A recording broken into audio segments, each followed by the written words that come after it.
MBA programs, like they treat you like you are a business executive, like they treat you like you have started working.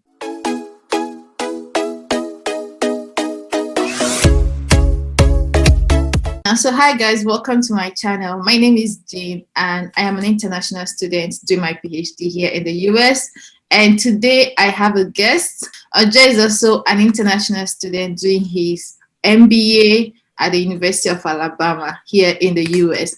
So in today's video, we're going to be talking about everything MBA, how to do an MBA in the US, what it takes, the advantages, everything you need to know about doing an MBA in the US. And I will allow Ojo to do most of the talking. As Jane said earlier, my name is Ojo Oluwatimileyin Paul. I'm an international student from Lagos, Nigeria, currently studying for my MBA at University of Alabama at Birmingham. Fun fact, Ojo met me via YouTube after watching my YouTube videos on F1 visa while he was still in Nigeria, and he got his visa approved and now he's in the US. So I'm also hoping that others, by watching this MBA video, is going to help them apply and they'll get admission. Is there something you want to say before we go straight into the questions? Before we go into the questions, I would like to thank Jane for all her good work here on YouTube. Like, she's part of the reasons why I'm here in Alabama, US. She's part of the reasons why I got my visa. Our videos are just so helpful because while I was applying for my visa interview, like while I was prepping to go for my visa interview, I watched a lot of YouTube videos, like a ton of YouTube videos, and a video struck. Like, I was like, you didn't make me afraid of the visa interview coming up. You just broke things down, even in an hilarious manner. You made it look like, okay, it's not the end of the world. Even if they don't give you, fine. Like, you can still always apply. There are still so many countries you can go to. And thank you for that. That means a lot. Seriously, thank you. It's a blessing to hear people watch my videos and then it actually helped them. Like, I really appreciate you giving your feedback, and also appreciate others that have been sharing their feedback. So before our viewers get bored, let's go straight to the MBA question and answer. So the first question that I have is, what are some of the advantages of doing an MBA? Let me start by saying the full meaning. MBA, Masters in Business Administration. Well, it's a program that has to do with learning about being a business manager, how to take control of a business, how to run a business.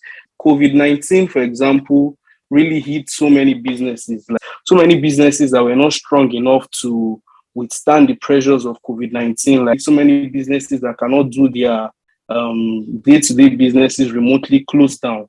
So this was actually a motivation for me to do MBA, because the United States, for example, now, like, we have businesses like Amazon that you don't need to meet someone in the Amazon store. Like, there's this Amazon Go program. You don't need to meet people in the Amazon store. You can just walk into the Amazon store, scan the barcode, get what you want to get, like, and they deduct it from your Amazon account. Like, you don't necessarily need to meet people. So, like, some of these things really made me want to study MBA, because Nigeria is so far back when it comes to business. Like, when it comes to doing business online, like, some of the businesses in Nigeria cannot survive without meeting this person you're dealing with, like, on a day-to-day basis. And it really affected so many businesses. So many businesses closed down. So many businesses can't even afford to pay their staffs. There were a lot of layoffs of staffs, like, during COVID-19. So that really made me want to study business from another country's perspective. Like, I really want to go out of Nigeria and study business from the US perspective, study business from across the world, because business is like a global village. Like, MBA programs, like, they treat you like you are a business executive. Like, they treat you like you have started working. They hold career fairs with top Fortune 500 companies. Great companies will come to the career fairs. Companies like JP Morgan, companies like Coca-Cola, companies like KPMG, EY, Deloitte. They come to these career fairs to train us on how, because majorly everything we all do, whether the science or the arts or the commercial, like, it all boils down to making money from these things. Like, you can't just be doing something you are not making money from, or you are not getting something of value from it. Like, so MBA, doing an MBA program now, it is way more than the money you get from it after you start working. Like, it's way more than the money. It's about the impact you can make in the society. Yeah, while you're applying, like, you need to first of all like look for schools like that match your pockets. Like, you need to look for schools that ranked like high, like their ranking is good. Because the US immigrations, like they actually look at ranking of schools before giving visas. I know people don't see this. So the first thing you need to do is the application fee. Some schools waive this, like the application fee, like they waive it for some students, like maybe if you're applying in fall, like fall season, like they waive the application fee for you and the rest. So when you pay the application fee, you need to start getting your documents ready. Like, we know how difficult it is to get things like academic transcripts, letters of recommendation from schools in Nigeria. Like, you need to start applying like for those things. I had to travel down to my school to get letters of recommendations from professors in my department. I think that will be able to back up your application. You need to also get your academic transcripts.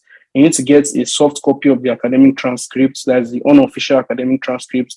And you also need to apply for the official transcripts that they will send in a sealed envelope down to your school in the US after the admission has been given. So you need to do that. You also need to start telling your sponsor, like if you are not on scholarship, to get your bank statement. Because some of these schools, before they even give you admission and issue your I-20, they must know if you can fund yourself, obviously. Like, they must know if you can fund yourself. So my school asked for my sponsor's bank statements, which I gave them. Like, they might ask you, you need to have about 3 to 5 years work experience. They might ask you that you need to do GMAT, you need to do some other standardized exams like IELTS to test your English proficiency and the rest.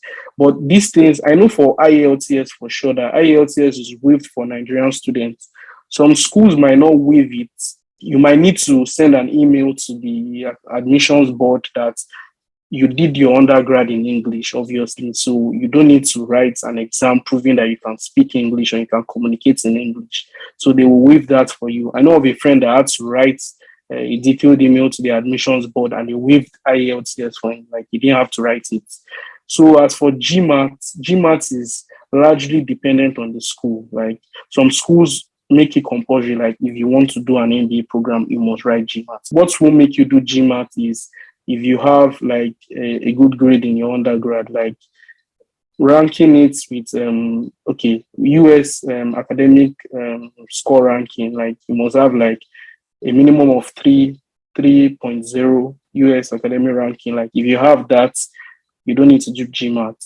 Like, apologies to those who don't have 2-1 or first class. Like, if you don't have 2-1 or first class, that's when you need to do all these standardized exams. Like, have other things that can add to your undergrad degree. Like, have other things that they can use to evaluate you other than your undergrad results. Yeah.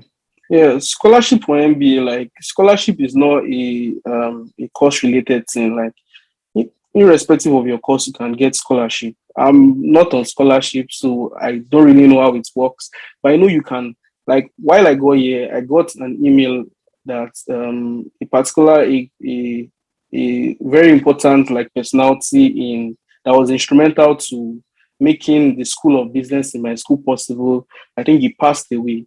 So in order to honor his legacy, they set up this scholarship program, like about only majorly for business students, like a scholarship program, full funding. They will take care of your tuition, though you need to take care of your living expenses and the rest, but they will take care of your tuition, full funding.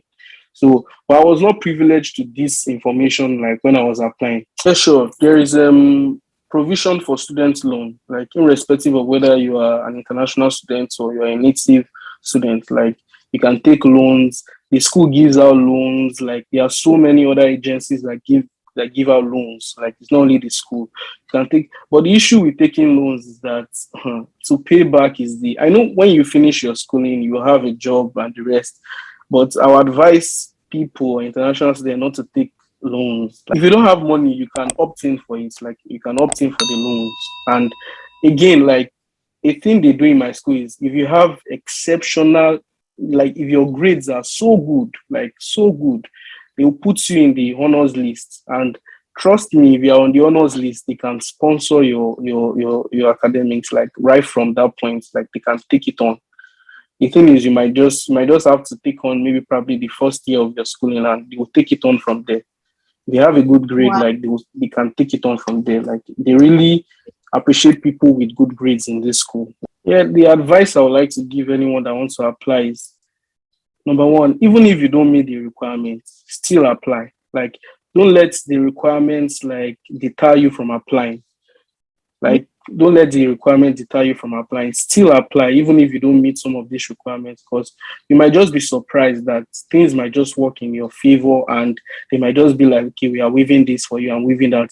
And don't be scared to speak out. Like, don't be scared to speak up, because this is one thing I've learned the hard way how to do in this country. Like, don't be scared to speak up. Like, for example, now the IELTS, speak up that you did your undergrad in English, you don't need to write it. Like, don't be scared to ask for opportunities. Okay, can I get, is there a way, is there any scholarship option in this school, in my program? Okay, how do I apply for it? Like, speak up at the application phase, like, speak up, like, explore your options. Because one thing I know, these schools won't give you this information if you don't ask. Some of them are not readily available in the graduate catalog. Like they won't give you this information unless you ask. You need to ask, and ask again, like to be sure of things like this. Yeah.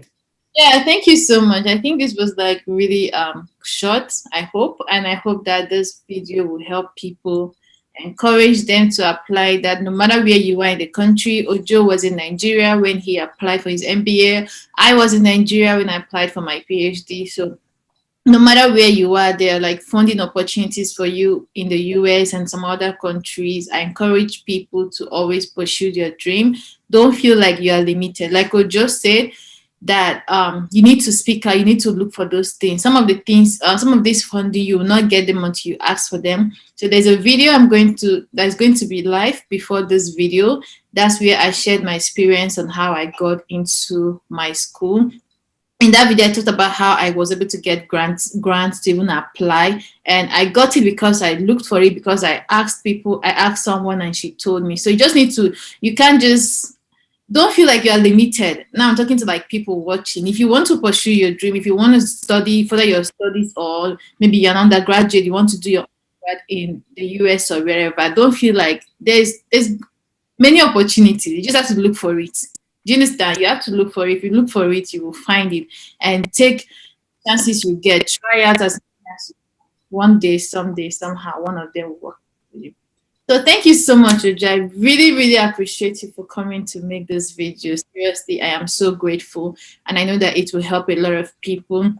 It will help a lot of people that want to apply. And even if they don't want to apply, to encourage them to apply. So thank you so much, Ojo. If you guys enjoyed this video, please help me tell Ojo. Thank you for coming to share this information with us. And also you all watching. Thank you guys for watching up to this time. If you've not subscribed to my channel, please don't forget to subscribe, like this video, drop a comment, and turn on the notification bell for my next videos.